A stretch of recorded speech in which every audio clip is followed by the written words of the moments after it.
രാം നാരായൺ രാം. തൃപ്തി എവിടെയാണ്? അതിനെ എന്തിനാലും നിറവേറ്റാൻ കഴിയാതിരിക്കുമ്പോൾ തെരഞ്ഞു നോക്കിയാൽ മനസ്സിലാകും, ഒരു വസ്തുവിലും തൃപ്തിയില്ല.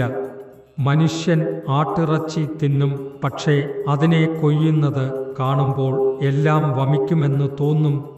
ഒരാൾക്ക് ചോദിച്ചാൽ, നിങ്ങൾ ഇറച്ചി തിന്നുമോ, ശ്രേഷ്മം തിന്നുമോ? എന്നാൽ ഉടനെ അതിൻ്റെ മേൽ വിരക്തിയുണ്ടാകും.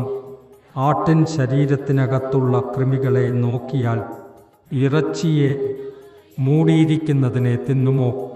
അതിൻ്റെ തോൽ തിന്നുമോ? രോമം തിന്നുമോ? ആ തോൽ നൽകിയാൽ ഈ ഫാക്ടോറിയൽ അയ്യോ ഫാക്ടോറിയൽ എന്ന് പറയും. ആട്ടിൻ തോൽ തിന്നില്ല, രോമം തിന്നില്ല, ശ്രേഷ്മം തിന്നില്ല. എന്നാൽ പിന്നെ എന്ത് തിന്നും? ഇത് ചോദിച്ചാൽ ആരും മറുപടി പറയാതെ ഓടിപ്പോകും. ഈ ലോകത്ത് അസംഖ്യം കലഹങ്ങൾ കാമത്തിനും ദൈവത്തിനുമാണ്. ദൈവത്തെയും ഉപഭോഗത്തിനായി പിന്തുടരും. ഈ നാട്ടിൽ ദൈവം കല്ലിലും ഉണ്ട്, ഭാഷ ഉണ്ട്, പക്ഷേ അതിൽ നമുക്ക് ശാന്തി വേണം. എത്രയോ കാര്യങ്ങൾ ഉണ്ട്, പക്ഷേ ഒടുവിൽ നമുക്ക് വേണ്ടത് ശാന്തിയത്രേ.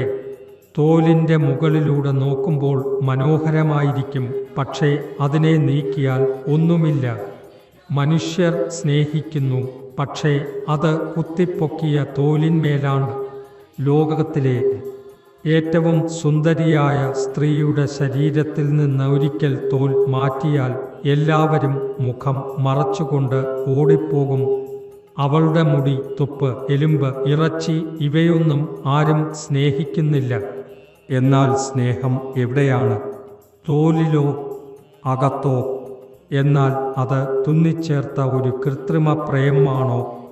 ഏറ്റവും സുന്ദരിയായ സ്ത്രീയുടെ ഇറച്ചിയെ നന്നായി വേവിച്ച് 50 കലങ്ങളിൽ അലങ്കരിച്ചു വച്ചാൽ ആരും തിന്നാതെ ഓടിപ്പോകും.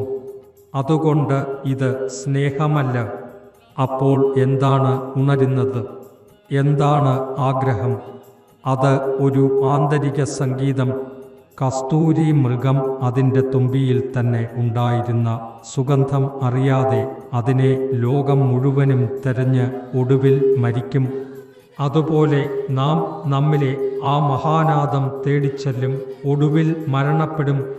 ഒരു മനുഷ്യൻ്റെ ശരീരത്തിൽ നിന്ന് തോൽ മാറ്റിയാൽ കവികളുടെ എല്ലാ എഴുത്തുകളും നിലച്ചു പോകും.